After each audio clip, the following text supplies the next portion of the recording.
had today's game on the schedule for over a year now, and the stakes were even higher this afternoon than they could have anticipated. Number 1, Tennessee, playing at the State Farm Center. Ben Hummerkow's getting things going. The first points of the day, a 3-ball from him in the corner. Illinois actually got out to an 8-0 lead before the Volunteers could get on the board.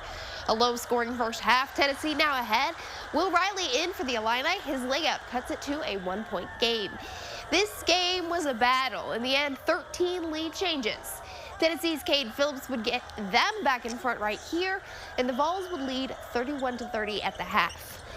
Into the second half, good news, Kasparas Yakuchonis is playing basketball.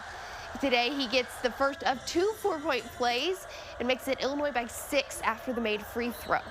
But the Vols had the and one action too. Jordan Gainey makes the layup, and it's a 1-point game again. Hello, Trey White. He buries it from the corner without a doubt. And here's that second 4-point play from KJ.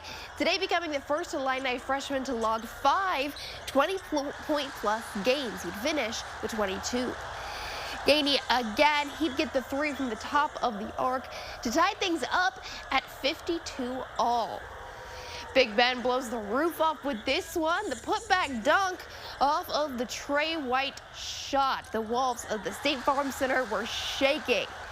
So final seconds of the game, Tennessee up by 1. Yakuchonis is fouled right here, and he goes to the line.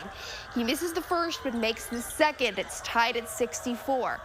So at 5.7 seconds to play, Gainey goes coast to coast and scores as the buzzer sounds. The number 1 team in the country takes it on a buzzer beater. 66-64, the final out of a heartbreaker for Illini fans. KJ, the point leader with 22, 11 from Trey White, and 10 each from Kylan Boswell and Will Riley. WCIA 3's Tristan Thomas has the story on this unforgettable game.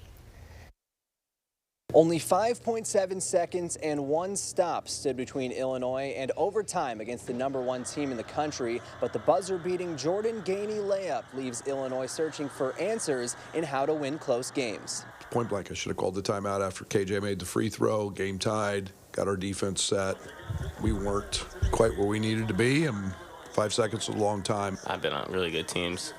One thing that I feel like was never lacking in a sense was how aggressive and how intense we were on the defensive end communicating. I think that just starts with me, being in the practice, making sure that we pick that side up and put more effort into it. This was a rock fight that saw 13 lead changes and 45 fouls, making it difficult for either team to get in rhythm. Yeah, we expected that. I watched a lot of film on them.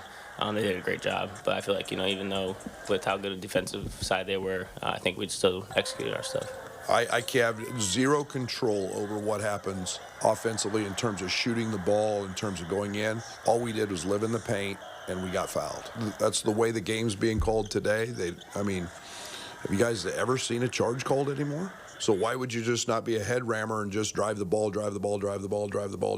keep driving the ball until they call fouls? Tonight was the Vols' first win that didn't come by double digits along their 10-0 start, an opponent the Illini believe will help them grow. And that's why we all came to the school like this.